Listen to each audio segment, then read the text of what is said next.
Hello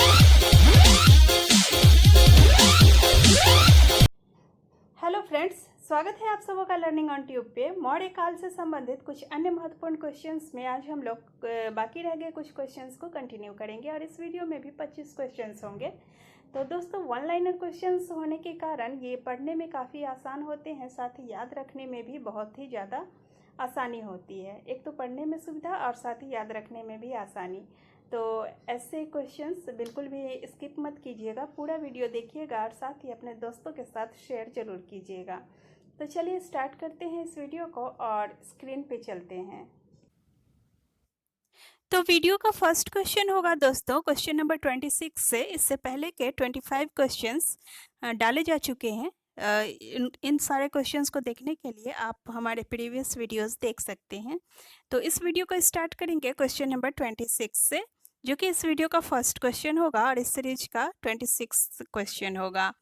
तो start करते हैं। अपनी प्रजा के नैतिक उत्थान के लिए अशोक ने जिन आचारों की संहिता प्रस्तुत की, उसे उसके अभिलेखों में क्या कहा गया है?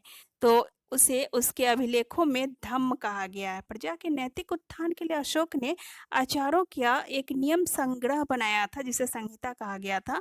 तो उसको उस संहिता को या उस संग्रह को उसने धम्म कहा है। संहिता या सिद्धांत कह सकते हैं, उन सिद्धांतों के संग्रह को धम्म कहा गया है। नेक्स्ट क्वेश्चन पे चलेंगे। दिव्यावदान अशोक को बौद्ध धर्म में दीक्षित करने का श्रेय किस बौद्ध भिक्षु को प्रदान करता है? दिव्यावदान नाम का एक ग्रंथ है जो कि बौद्ध धर्म से संबंधित है।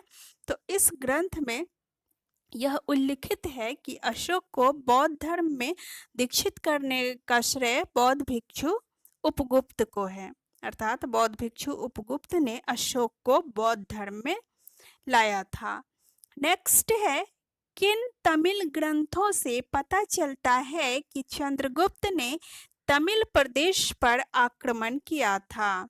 तो तमिल ग्रंथ है अहनानुरु और पुरनानुरु।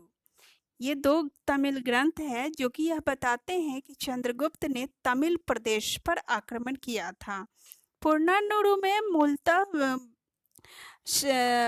युद्ध और युद्ध के आचार व्यवहारों से संबंधित इसमें बातें लिखी गई है, शवाधानों से संबंधित बातें लिखी गई है। ठीक है, तो और अहनानुरु भी इसी तरह से शौर्य और पराक्रम से संबंधित है। तो ये दोनों ग्रंथ तमिल ग्रंथ हैं और ये बताते हैं कि चंद्रगुप्त ने तमिल प्रदेश पर आक्रमण किया था। चलते हैं आगे। क्वेश्चन नंबर है 26। मौर्य काल में राज्य की आय का प्रमुख स्रोत था। मौर्य काल में राज्य की आय का प्रमुख स्रोत भूमि कर था और भूमि पर कर लगा करके ही राज्य अपनी आय जुटाता था। नेक्स्ट है, कौटिल्य के अर्थशास्त्र में गुप्तचरों को क्या कहा गया है? कौटिल्य के अर्थशास्त्र में गुप्तचरों को गूढ़ पुरुष कहा गया है। ठीक है, आगे बढ़ेंगे। Question number 31। मौर्य काल में दौवारिक किसे कहा जाता था? मौर्य काल में दौवारिक राजप्रासाद के रक्षक को कहा जाता था। ठीक है, राजप्रासाद के रक्षक को दौवारिक कहा जाता था। और राजप्रासाद का अर्थ होता है राज दरबार। राजप्रासाद जो है प्र नहीं, राजप्रसाद नहीं, राजप्रासाद। राजप्रासाद शब्द का अर्थ होता है राज दरबार। ठीक है, तो इस राज दरबार के जो रक्षक होते थे उसको दौवारिक कहा जाता था। नेक्स्ट क्वेश्चन पे चलते हैं। क्वेश्चन नंबर है 32। किस स्तंभ लेख में अशोक के 7 अभिलेख उत्कीर्ण हैं, जबकि शेष स्तंभों पर केवल 6 लेख ही उत्कीर्ण मिलते हैं? तो अशोक का एक स्तंभ लेख है दिल्ली टोपड़ा स्तंभ लेख। इसमें अशोक के 7 अभिलेख उत्कीर्ण हैं और इस जबकि शेष स्तंभों पर केवल 6 लेख ही मिलते हैं उत्कीर्णित किए हुए। आगे है क्वेश्चन नंबर 33। बिंदुसार की मृत्यु के समय अशोक कहाँ का वायसराय था? जब बिंदुसार की मृत्यु हुई थी उस समय अशोक उज्जैन का वायसराय था, अर्थात वहाँ पे इसकी नियुक्ति की गई थी। उज्जैन में विद्रोह भड़क उठा था, जिसको शांत करने के लिए बिंदुसार ने अशोक को भेजा था। तो बिंदुसार की मृत्यु उसी समय हो जाती है, तो आंसर होगा बिंदुसार की मृत्यु के समय अशोक उज्जैन का वायसराय था। नेक्स्ट है मौर्यकालीन कंटक शोधन थे। मौर्यकालीन कंटक शोधन क्या थे? कंटक शोधन नाम का शब्द जो है यह फौजदारी न्यायालय के लिए प्रयुक्त किया गया है, जो कि मौर्य काल में कार्यरत थे। अर्थात मौर्य काल के ये कंटक शोधन फौजदारी न्यायालय को कहा जाता था। नेक्स्ट है मगध में 12 वर्ष लंबे अकाल का किस साहित्यिक कृति में जिक्र मिलता है? मगध में 12 वर्ष से भी अधिक समय तक का दुर्भिक्ष अर्थात अकाल आया था। तो इसका परिशिष्ट पर्वन नामक एक बुक है, ये बौद्ध धर्म जैन धर्म से संबंधित ये ग्रंथ है। इसी ग्रंथ में इस 12 वर्ष लंबे अकाल का वर्णन किया गया है। ठीक है, ये चंद्रगुप्त मौर्य के समय में ये अकाल आया था। नेक्स्ट है अशोक ने किस अभिलेख में बुद्ध, धम्म और संघ में अपनी आस्था की घोषणा की थी? अशोक ने भब्रुस शिलालेख में बुद्ध, धम्म और संघ में अपनी आस्था की घोषणा की थी। किसने सर्वप्रथम अभिलेखों के पियदस्सी और साहित्य के अशोक का समीकरण स्थापित किया था? तो आंसर हो जाएगा इसका टर्नर महोदय ने। टर्नर नाम के एक अंग्रेज थे जिन्होंने अशोक के पियदस्सी और साहित्य के अशोक का समीकरण स्थापित किया था। अर्थात अशोक के अभिलेखों में ये पियदस्सी नाम का जो ये वर्ड प्रयुक्त होता था, इस वर्ड का संबंध उसने अशोक से संबंधित किया। अर्थात उन्होंने यह बताया कि इस पियदस्सी वर्ड का संबंध अशोक से होगा। तो यह जानकारी देने वाले अंग्रेज थे टर्नर। नेक्स्ट है क्वेश्चन नंबर 38। पाटलिपुत्र में धनानंद से मगध का सिंहासन छीनने से पहले चंद्रगुप्त किन प्रदेशों को जीत चुका था? पाटलिपुत्र में धनानंद से मगध का सिंहासन छीनने से पहले चंद्रगुप्त सिंध और पंजाब को जीत चुका था। ठीक है, आगे बढ़ेंगे। नियमित एवं स्थायी सेना रखने वाला भारतीय इतिहास में पहला ज्ञात शासक कौन था? भारतीय इतिहास में वह पहला ज्ञात शासक जिसने नियमित एवं स्थायी सेना रखी थी वह था बिंबिसार।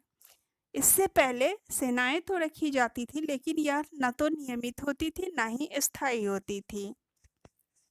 नेक्स्ट है क्वेश्चन नंबर 40। अशोक के शिलालेखों में उल्लिखित ताम्रपर्णी किस देश के लिए प्रयुक्त हुआ है? ताम्रपर्णी नामक एक वर्ड प्रयुक्त हुआ है अशोक के अभिलेखों में। इस ताम्रपर्णी को श्रीलंका से संबंधित माना जाता है। अर्थात अशोक के शिलालेखों में उल्लिखित ताम्रपर्णी श्रीलंका देश के लिए प्रयुक्त हुआ है। नेक्स्ट है किस ग्रंथ से हमें पता चलता है कि अशोक शिव का भक्त था? अशोक शिव का भक्त था। यह राजतरंगिणी नामक एक ग्रंथ है जिसे कि कल्हण ने लिखा है, और इस ग्रंथ से यह पता चलता है कि अशोक शिव का भक्त था। राजतरंगिणी में मूलतः कश्मीर के राजाओं से संबंधित वर्णन दिया गया है। कश्मीर की राजनीतिक घटनाएं, इन सब से संबंधित इसमें वर्णन किया गया है। लेकिन इसमें अशोक के बारे में भी यह विवरण मिलता है कि अशोक शिव का भक्त था। नेक्स्ट है अर्थशास्त्र में शीर्षस्थ अधिकारी के रूप में किस शब्द का उल्लेख मिलता है? शीर्षस्थ अधिकारी अर्थात जो कि उच्चतम अधिकारी था, उस अधिकारी के लिए एक वर्ड प्रयुक्त हुआ है अर्थशास्त्र में, और वह वर्ड है तीर्थ। अर्थात शीर्षस्थ अधिकारी के लिए, अर्थात जो हाई ऑफिसर होते थे उसको तीर्थ कहा जाता था। ठीक है, तीर्थ। नेक्स्ट है क्वेश्चन नंबर 43। मौर्य साम्राज्य में मुख्यमंत्री एवं पुरोहित की नियुक्ति के पूर्व इनके चरित्र को खूब जांचा परखा जाता था, जिसे कहा जाता था। अब जब मौर्य काल में पुरोहित और मुख्यमंत्री की नियुक्ति की जाती थी, तो उनके चरित्र को जांचने और परखने के लिए एक प्रकार की परीक्षण पद्धति थी, जिसे उपधा परीक्षण कहा जाता था। क्या कहते थे इसको? उपधा परीक्षण। और इसी उपधा परीक्षण के द्वारा इनके चरित्र को खूब जांचा और परखा जाता था। जब भी साम्राज्य में मुख्यमंत्री अथवा पुरोहित की नियुक्ति करनी होती थी, तो उन जिन व्यक्ति को भी इस पद पर नियुक्त करना होता था, उनके लिए यह परीक्षण प्रणाली अपनाई जाती थी, उपधा परीक्षण। नेक्स्ट है क्वेश्चन नंबर 44। दीपवंश एवं महावंश के अनुसार अशोक ने अपने राज्याभिषेक के चौथे वर्ष में किसके प्रवचन से प्रभावित होकर बौद्ध धर्म को ग्रहण किया था? निग्रोध नामक एक बौद्ध भिक्षु थे, जिनसे प्रभावित होकर अशोक ने राज्याभिषेक के चौथे वर्ष में बौद्ध धर्म को ग्रहण किया था। ठीक है, और बौद्ध धर्म को इन्होंने ग्रहण किया था निग्रोध के प्रवचन से प्रभावित होकर। और इनको बौद्ध धर्म में दीक्षित करने वाले कौन थे? कौन बौद्ध भिक्षु थे? वह थे उपगुप्त। तो दोनों ही अलग अलग है, इसलिए इनको ध्यान में रखना है। नेक्स्ट है क्वेश्चन नंबर 45। चंद्रगुप्त के विषय में किसका कथन है कि उसने 6 लाख की सेना लेकर संपूर्ण भारत को रौंद डाला और उस पर अपना अधिकार कर लिया? प्लूटार्क थे, एक यूनानी विद्वान थे, इतिहासकार थे। इन्होंने लिखा है चंद्रगुप्त के बारे में कि चंद्रगुप्त ने 6 लाख की सेना लेकर, अर्थात चंद्रगुप्त की सेना 6 लाख थी, सेनाओं की संख्या। तो उनके सेना में कुल सैनिकों की संख्या 6 लाख थी। तो चंद्रगुप्त ने 6 लाख की सेना लेकर संपूर्ण भारत को रौंद डाला और उस पर अपना अधिकार कर लिया, ऐसा कहने वाले प्लूटार्क थे। नेक्स्ट है क्वेश्चन नंबर 46। अशोक ने विशाल मौर्य साम्राज्य को प्रशासन की सुविधा के लिए कितने प्रांतों में बांट रखा था? तो आंसर होगा 5। चूंकि मौर्य साम्राज्य संपूर्ण भारत पर राज कर रहा था, तो संपूर्ण भारत चूंकि उस समय बहुत बड़ा था, तो संपूर्ण भारत को शासन की सुविधा के लिए अशोक ने 5 भागों में, अर्थात 5 प्रांतों में बांट रखा था। नेक्स्ट है किस ग्रंथ से पता चलता है कि अशोक ने कश्मीर में वितस्ता नदी के किनारे श्रीनगर नामक नगर की स्थापना की थी? तो कश्मीर के राज्य घरानों से संबंधित, राजघरानों के कलह और झगड़े मनमुटावों इत्यादि से संबंधित एक ग्रंथ है राजतरंगिणी, जिसे कल्हण ने लिखा है। तो इस ग्रंथ से यह पता चलता है कि अशोक ने कश्मीर में वितस्ता नदी के किनारे श्रीनगर नामक नगर की स्थापना की थी। तो जब भी ये क्वेश्चन आए कि श्रीनगर नामक नगर की स्थापना किसने की थी, तो आंसर होगा अशोक ने। नेक्स्ट है क्वेश्चन नंबर 48।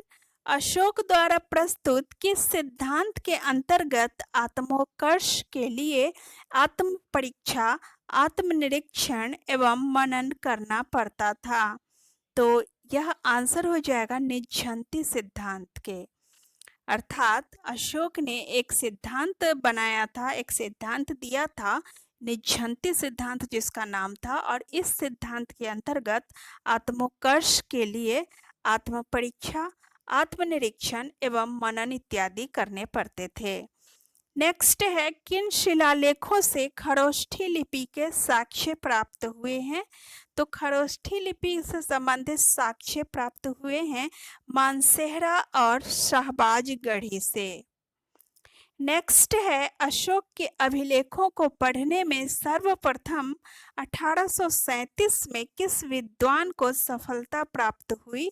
आंसर हो जाएगा जेम्स प्रिंसेप को, अर्थात जेम्स प्रिंसेप एक अंग्रेज थे जो कि कनिंघम के अंतर्गत कार्य करते थे, उनके सहायक के तौर पर। तो इन्हीं जेम्स प्रिंसेप ने 1837 ईस्वी में अशोक के अभिलेखों को पढ़ने में सफलता प्राप्त की थी। तो समाप्त होता है इसी के साथ यह वीडियो। तो ये थे आज के कुछ महत्वपूर्ण प्रश्न। नेक्स्ट वीडियो में फिर आप सबसे मुलाकात होगी कुछ नए प्रश्नों के साथ। तब तक के लिए बाय बाय।